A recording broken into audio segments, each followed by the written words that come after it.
उखड़ चुके हैं। इस बात को आप महसूस करिए कि मोदी उखड़ चुके हैं। नहीं उखड़े होते तो एनडीए की बैठक क्यों बुलाते। यह तो जाहिर हो गया कि भारतीय जनता पार्टी चुनावी राजनीति में हार मान ली। भारतीय जनता पार्टी जैसा झूठ नहीं, 9 साल बेमिसाल उपलब्धि 5 किलो अनाज और शौचालय के अलावा भारतीय जनता पार्टी के पास 9 साल में कोई उपलब्धि नहीं रहा। देश पर उन्होंने कर्ज बढ़ाया 3 गुना। अडानी और अंबानी जैसे लोग धन्ना सेठ होते जा रहे हैं देश में, देश गरीब होता जा रहा है और देश के कारोबारी अमीर होते जा रहे हैं। तो ये गरीबों से धन छीन करके अमीरों के हाथ में देने का जो पूरा कुचक्र इन्होंने सरकार के स्तर पर रचा है मोदी जी के नेतृत्व में। भारतीय जनता पार्टी के पास वॉशिंग मशीन है जो तमाम काले कारनामों को उसको सफ़ेद कर देते हैं।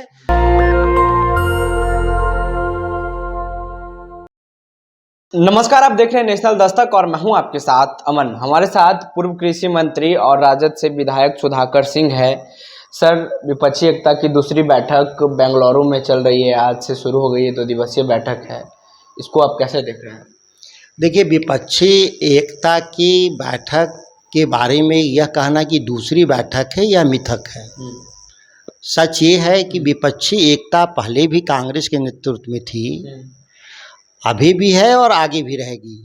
समय समय पर कुछ दल आते हैं और चले जाते हैं विपक्षी एकता से, इसीलिए कोई महत्व नहीं रखता। रहा बैठकों का, तो हम लोग हर जरूरी मुद्दे पर, जो राष्ट्रीय मुद्दे पर होते हैं, वो कभी दिल्ली में और कभी दिल्ली के बाहर बैठक करते हैं। तो इस संदर्भों में इस बैठक को देखा जाना चाहिए। अच्छा, एक तरफ एनडीए भी बैठक कर रही है, कल उनका भी बैठक है।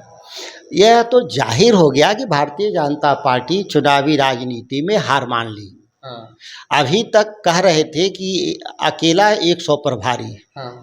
आज के दिन में एनडीए के लोगों ने बैठक बुलाया है। 9 साल से नरेंद्र मोदी भूले हुए थे कि एनडीए नामक भी कोई संस्था है और गठबंधन की राजनीति का कोई महत्व है। लेकिन जिस हड़बड़ाहट में उन्होंने कल बुलाया है बैठक नरेंद्र मोदी ने, और वो भी कोई 2-4 दल नहीं, 30 छोटे दल हैं उनके साथ।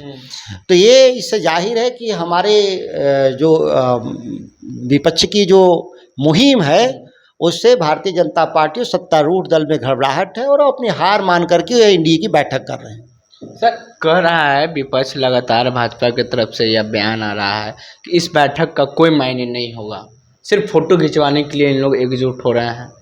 देखिए, नरेंद्र मोदी जैसा तो इस देश में कोई फोटोजीवी हुआ भी नहीं आज तक के इतिहास में। तो ये जो एनडीए की कल बैठक है जिसमें 30 दल आ रहे हैं नरेंद्र मोदी के साथ बैठक करने के लिए, क्या वो फोटोजीवी लोग हैं? फोटो सेशन, मुझे तो लगता है कि फोटो ही सेशन है कल, क्योंकि वो तो कहते हैं अकेले सब पर मैं भारी। तो फिर 30 दल के लोगों को जुटा करके आप फोटो ही सेशन कराना चाहते हैं। तो इस तरह के बालू की भीत से यूपीए गड़बड़ाने वाला नहीं है, महागठबंधन गड़बड़ाने वाला नहीं है। हम कांग्रेस के नेतृत्व में बहुत मजबूती से इस देश के चुनाव लड़ेंगे, नहीं चुनावी परिदृश्य को बदल देंगे, यह सभी इस देश के लोगों को विश्वास है। किस एजेंडे के साथ आप लोग के साथ लोग जुड़ेंगे, किस आधार पे आपको वोट मिलेगा? अगर अमन जी, आपकी उम्र के हिसाब से आप 9-10 साल पहले नहीं थे पत्रकारिता में, आप उस समय के यूपीए के कार्यकाल को देख लीजिए। Right to education, right to food, हम लोगों ने राष्ट्रीय रोजगार गारंटी योजना जैसे आरटीआई जैसे बड़े कानून बनाए इस देश में। तो आप ये मान के चलिए कि जो गरीबों के लिए और देश के नौजवानों के लिए या हमारे किसानों के लिए जिस तरह के भी कानून की ज़रूरत होगी वो तमाम हम काम करेंगे।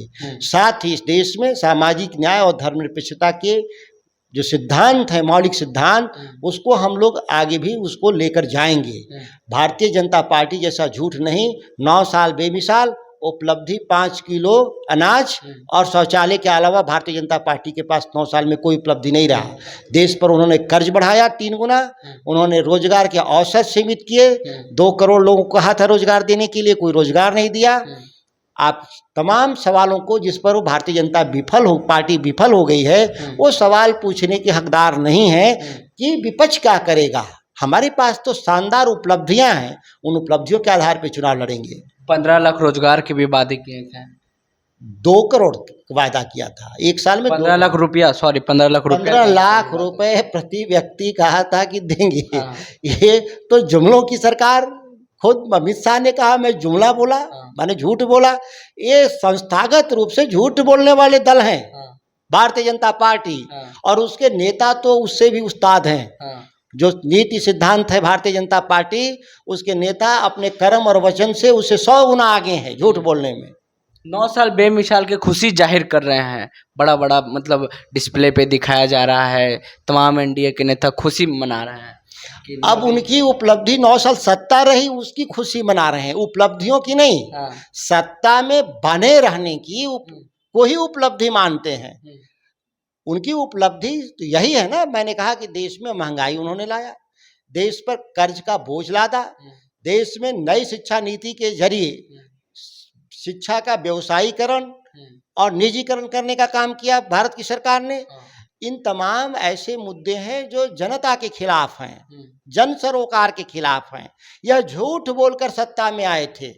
वो झूठ 2 करोड़ प्रतिवर्ष की नौकरी, 15 लाख लोगों को देंगे पैसा, और कहा था इन्होंने भ्रष्टाचार पे राफेल विमान से लेकर के तमाम मुद्दे साबित हो गए।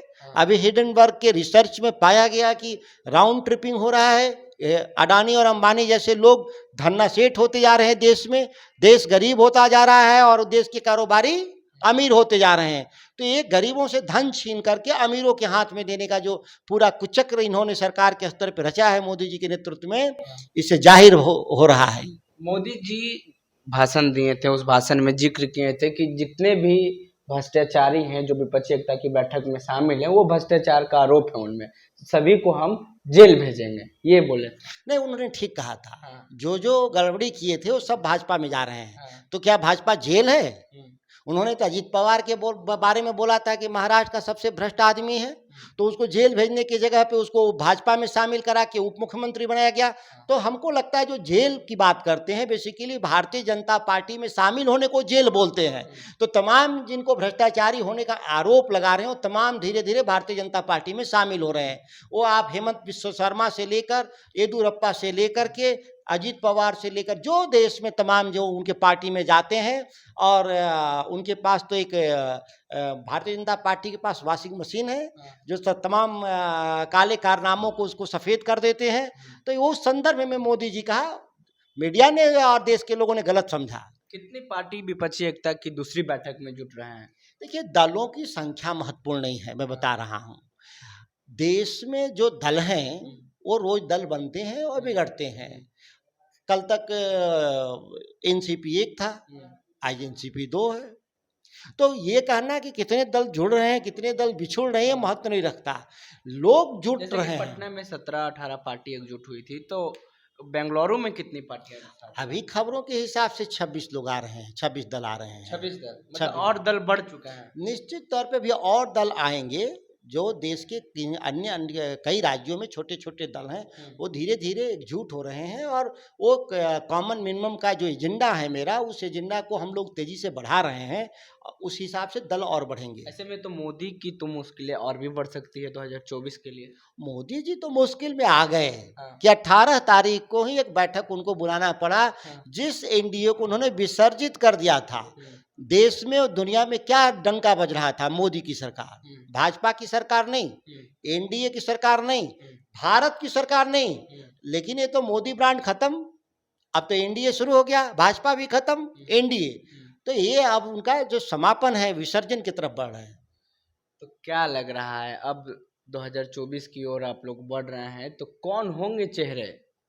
देखिए, फेस ऑफ पीएम कैंडिडेट। ये 140 करोड़ आबादी के साथ अपमानजनक सवाल है। 140 करोड़ आबादी के सामने कि नेतृत्व करने के लिए केवल एक आदमी उपलब्ध है, तो फिर देश कहाँ है? हमारी जो उपलब्धियां हासिल किया है सब लोगों ने मिलकर, नेतृत्व दर्जनों लोग हैं। जहाँ नहीं रहता है आदमी उपलब्ध, वहाँ सवाल होता है। ये 26 दल के लोग बैठे हैं नेता, वो सभी उपयुक्त लोग हैं, नेतृत्व करेंगे। उन चुने हुए जनप्रतिनिधि है, जनता ने उनको चुना है, तो सभी लोग नेतृत्व करने के लायक हैं। अभी आप लोग कांग्रेस के संरक्षण में आगे जा रहे हैं, जो तमाम विपक्ष के पार्टियों में एकजुटता है। देखिए, कांग्रेस पैन इंडिया पार्टी है, उसके पास एक ऐतिहासिक विरासत है शासन करने का, सरकार चलाने का, विपक्ष में भी रहने का, जन सरोकार से लड़ने का। और वो पूरी भारत की बात ही है। तो वो अपने उपलब्धियों के हिसाब से हम लोग उसके साथ खड़ा हैं और उसके नेतृत्व में आगे बढ़ेंगे।